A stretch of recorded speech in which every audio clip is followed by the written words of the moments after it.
Hi, welcome to Working Wednesday. I'm Kelley Huston. I'm a coach here at Such a Voice and also a professional voiceover actress. I'm here today to continue our conversation about accountability partners. We've already discussed what an accountability partner is. Then we talked about how to find an accountability partner and what qualities make for an excellent accountability partner. Today, we're going to discuss how to structure that working relationship so that you're able to get the most out of it. We want to have this relationship work for each one of us in this partnership. So it's important to kind of discuss what our expectations are up front. The first topic that you're going to want to address with your partner is how often do you guys want to meet? So some partners will meet once a month. Others meet once a week, and some people even meet daily. So kind of putting that up front, what our expectations are in terms of how often we're meeting is really important in setting the tone for the entire, working structure. Not only do you need to figure out how often you're going to meet, but you want to pick a regular scheduled time. So if you're meeting monthly, it might be, let's meet the first Monday of every month at 8 a.m. If you're doing weekly, the same thing goes. Maybe every Monday at 8 a.m. to get the week started off right. You'll also want to consider the time zones that each one of you guys are in, because finding a meeting time that is going to be convenient and workable for both of you is really essential, and keeping that regularity for both of you guys. Another thing that is really important in accountability partnerships is setting clear goals.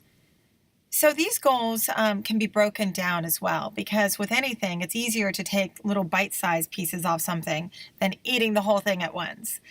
So, for example, a larger goal might be something like, I want to become a respected and prolific audiobook narrator. So that's the larger goal. Then you want to break it down into medium-sized goals, like maybe perhaps narrate your first audiobook. That's a medium-sized goal. Then you're going to want to break that medium-sized goal down into smaller bite-sized pieces. So that might look like book your first, or maybe it's even just as simple as audition for, 3 ACX audiobooks today. It could be as simple as that. Or it could be record chapters 1 through 3 in the audiobook today. So you're basically taking a larger goal and then breaking it down into smaller pieces. A lot of times just taking the larger goal and making it seem more simple and looking at the steps it takes to reach that goal, that can relieve a lot of anxiety and make things feel a little bit more attainable. So now that we've set our clear goals and we've talked about when we're going to be meeting, it's also really important to figure out, how are we going to sort of visually display these goals, and how are we going to track the progress that we're making? So I have a couple of suggestions for this. My partner and I use Evernote. I basically do a workbook for all of my daily tasks, and then I do a task list per day. I share that task list with my partner, and she can look at it and even comment on it. That works really well for us. Another suggestion would be even using something as simple as a Google document and sharing it with your partner.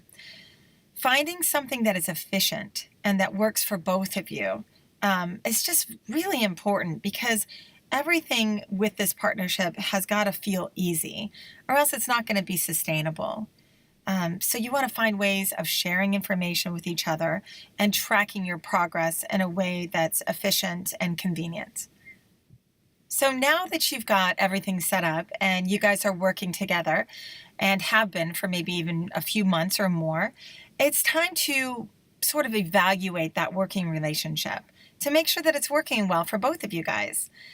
So take a look and see if your goals are being met, if you're happy with just how things are working, and you feel like your career is progressing at a quicker pace due to this working relationship with your accountability partner. If you're not happy with how things are going, it's okay to address those things.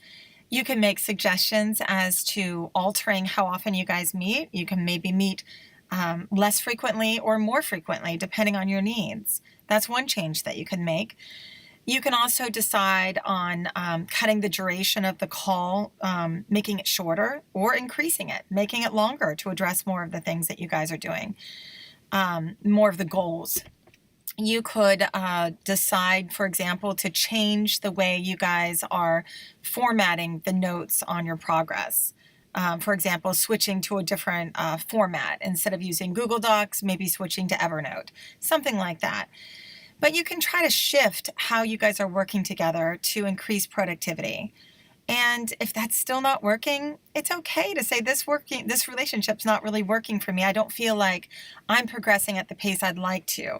And chances are they're going to feel the same way. If it's not working for you, they're probably also feeling like it's not working for them. It's okay to terminate that relationship in a respectful way and try to find somebody new that you'll work with better, that you click better with.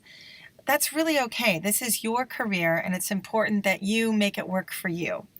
In closing, I'd like to say that there's really no right or wrong way to do this. You and your accountability partner just need to talk together and figure out and strategize sort of what works best for you guys. And understand that it's a work in progress. You can always tweak things as you go. Since having an accountability partner, I really have seen my career take off. So for me, it's been a real career changer. So I hope that you'll take all of these notes and try it out for yourself. Whether or not it works for you, I would love to hear your feedback. So feel free to leave any comments below. Thanks so much for joining me on Working Wednesday, and I'll see you next week.